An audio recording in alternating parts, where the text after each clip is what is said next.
नहमदु व नुसल्ली अला रसूलिल करीम बिस्मिल्लाहिर्रहमानिर्रहीम इय्याका नअबुदु व इय्याका नस्तईन। कि मोहम्मद से वफा तूने तो हम तेरे हैं, ये जहान चीज़ है क्या लोहो कलम तेरे हैं। जनाब सरदार अयाज सादिक साहब, जनाब स्पीकर, मैं आपको दिल की अता गहराइयों से मुबारकबाद पेश करता हूँ। आप तीसरी मर्तबा स्पीकर बने, यह बड़ा मुनफरद एजाज़ आपको हासिल है। जनाब स्पीकर, हमने खुसूसी नशिस्तों के बगैर एहतजाज के साथ ये इलेक्शन लड़ा, क्योंकि हम चाहते हैं कि हम ऐवान का हिस्सा बने और इस ऐवान को बावकार बनाएं। मेरे वोट 91 निकले और आपके वोट 191। मैं सिंगल पार्टी हूं और आप 7 पार्टियां हैं।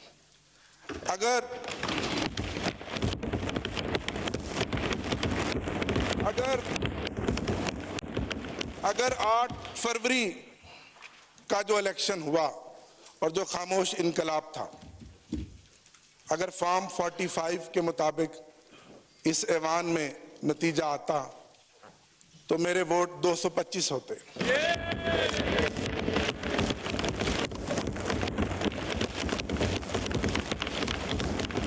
आठ फरवरी को पाकिस्तान की गयूर अवाम ने इमरान खान के नजरियों को, उसकी जद्दोजहद को, उन निशानों को, जो कोई बैंगन था, कोई ढोल था, कोई जूता था, कोई घड़ियाल था, ढूंढ ढूंढ के मोहर लगाई और 180 सीटें हमें दी।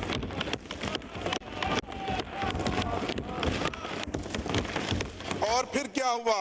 एक इलेक्शन 9 फरवरी को हुआ और आप जानते हैं, आपकी क़यादत जानती है कि फॉर्म 47 के जरिए हमारे मैंडेट पे डाका डाला गया और 80 कौमी असम्बली की सीटें हमसे छीनी गईं। जनाब स्पीकर, अगर वो 180 सीटें हों और हमारी खुसूसी नशिस्तें हों तो आज भी तहरीक इंसाफ इस ऐवान की सबसे बड़ी अकेली सिंगल लार्जेस्ट पार्टी है। मैं इस पार्टी का चीफ विप रहा हूं। मुझे फिर खान साहब ने, मेरे कायद ने चीफ विप बनाया। काउंटिंग मेरा काम है, आप जानते हैं। मैं 225 सीटों के साथ आज इस ऐवान में खड़ा हूं।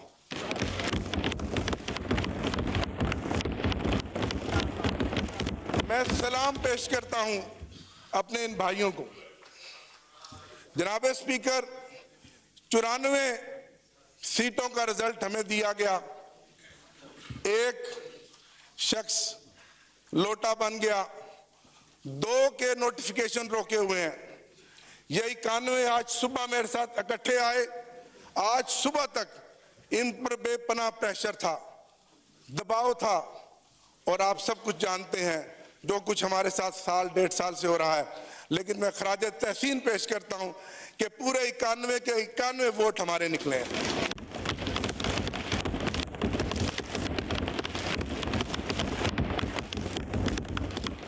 बावजूद इसके कि मेरे समेत, जनाब स्पीकर, ये मौजज़ा है कि हम जिस आग के दरिया को अबूर करके आए हैं, मेरे समेत इस ऐवान में इन मेंबरान में से कोई ऐसा मेंबर नहीं है जिसमें कम से कम 10 पर्चे ना हो, कम से कम 10 मुकदमात ना हो।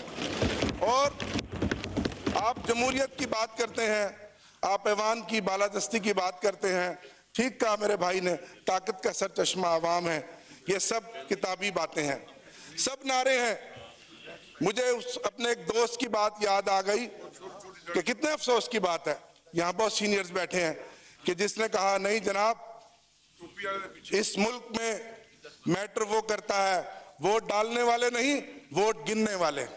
और ये साबित हुआ है कि वोट डालने वालों के मैंडेट का यहाँ ना लिहाज किया गया, ना एहतराम किया गया, ना उनकी उस वोट की ताकत के मैंडेट को तस्लीम किया गया, बल्कि जिन्होंने वोट गिने, अगर यही ड्रामा करना था तो इस कौम का 50 अरब रुपया खर्च करने की क्या जरूरत थी?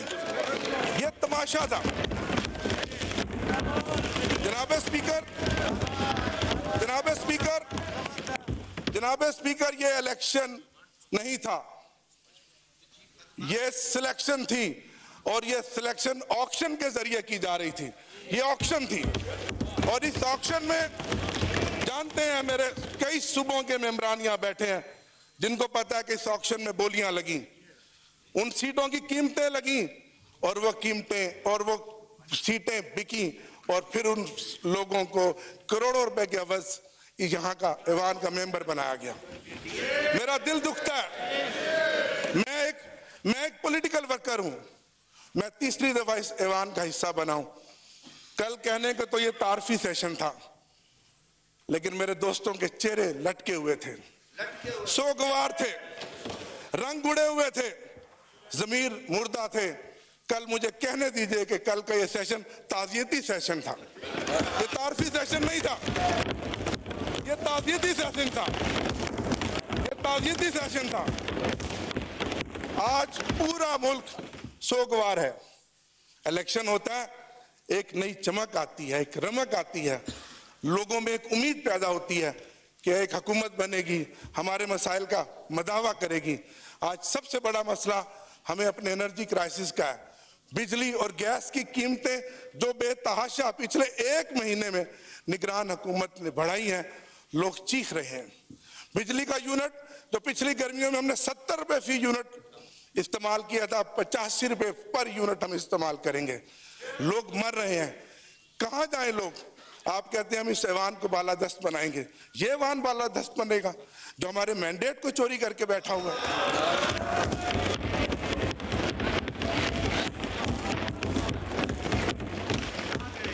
जनाब स्पीकर,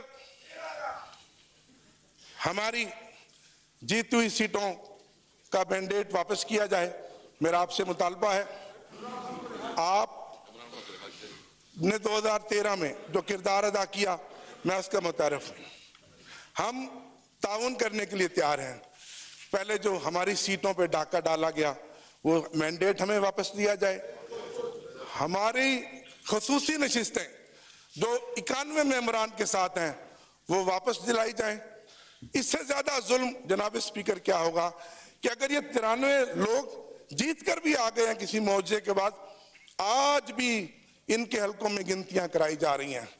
कल एक मेरा मेंबर फैसलाबाद में उसकी रिकाउंटिंग करवाई गई, जबकि आप जानते हैं ट्रिब्यूनल्स बन गए हैं।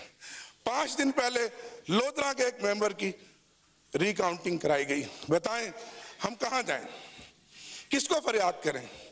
निसार मैं तेरी गलियों पे है वतन कि जहां चली है रस्म कोई ना सर उठा के चले।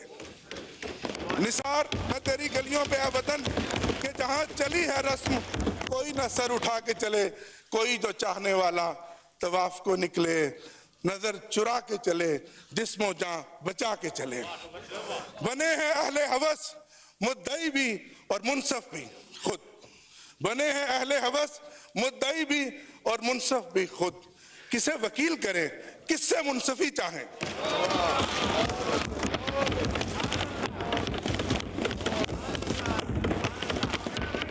जनाब स्पीकर, मैं इस मौका पर खराज तहसीन पेश करूंगा।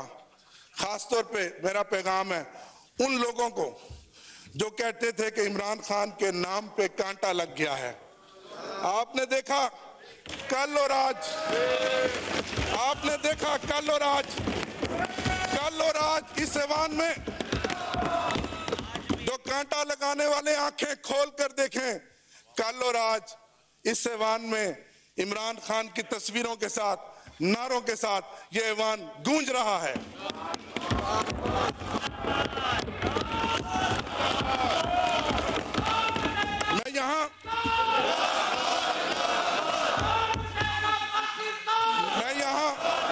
मैं यहाँ खराज तहसीन पेश करूंगा अपने लीडर इमरान खान साहब को। जनाब स्पीकर, आपने नेशनल कंसेंसस की बात की। लतीफ कोसा साहब और अली मोहम्मद खान साहब हम जेल में गए। मेरी सारी 4 महीने की जेल कैदो बंद की सोबतें, सारे मसाइल, सारी मुश्किलें खत्म हो गई जब मैंने उस मर्द कलंदर को देखा, जिस हौसले के साथ वो बैठा है, जिस दिलेरी के साथ वो बैठा है। और उसने कहा कि मैं इस मुल्क की खातिर, इस मुल्क के 25 करोड़ अवाम की खातिर रिकंसिलेशन के लिए तैयार हूं, लेकिन सबसे पहले मेरा मैंडेट मुझे वापस दिया जाए। आप अपना किरदार अदा करें, आप किरदार अदा कर रहे हैं, तारीख देख रही है, ये पाकिस्तान आपका भी है, मेरा भी है, हमारे बच्चों का भी है। हमने इस मुल्क को आगे लेकर जाना है। मैं यहाँ अपने वाइस चेयरमैन शाह महमूद कुरैशी साहब को खराज तहसीन पेश करता हूँ, अपने सदर चौधरी परवेज इलाही साहब को खराज तहसीन पेश करता हूँ, और उन खवातीन को आज 10वां महीना हो गया जो सियासी कैदी हैं, डॉक्टर यास्मीन राशिद जो कौमी असम्बली का इलेक्शन जीत चुकी है, आलिया हमजा और मोहतरमा सनम जावेद और दीगर कैदी खवातीन, और हमारी मोहतरमा बुशरा बीबी साहिबा, जिनको इस चीज की सजा मिल रही है कि वो इमरान खान की अहलिया है। इससे बड़ा जुल्म कभी होगा कि जितनी चादर चार दीवारी की पामाली इन 10-12 महीनों में हुई है, इसकी कोई मिसाल नहीं मिलती। हम पॉलिटिकल वर्कर हैं, मेरा ईमान है कि हाकिमियत सिर्फ अल्लाह की है और अल्लाह अल हक है, और अल्लाह ने दिखा दिया। अगर आप आज भी नहीं मानते और फिर कोई तजर्बा करेंगे तो फिर इस मुल्क का अल्लाह ही हाफिज है। जनाब स्पीकर, बहुत शुक्रिया। मैं इस बात से अपनी बात का इख्तिताम करूंगा। खुदा करे मेरी अर्ज़े पाक पे उतरे वो फसले गुल, खुदा करे मेरी अर्ज़े पाक पे उतरे वो फसले गुल जिसे अंदेशाए ज़वाल ना हो। यहाँ जो फूल खिले वो खिला रहे बरसों, यहाँ खिज़ां को गुजरने की भी मजाल ना हो। यहाँ जो सब्जा उगे हमेशा सब्ज रहे, यहाँ जो सब्जा उगे हमेशा सब्ज रहे, ऐसा सब्ज कि जिसकी कोई मिसाल ना हो। खुदा करे मेरे एक भी हम वतन के लिए, खुदा करे मेरे एक भी हम वतन के लिए हयात जुर्म ना हो, जिंदगी वबाल ना हो। इमरान खान जिंदाबाद, पाकिस्तान पाइंदाबाद। बहुत शुक्रिया।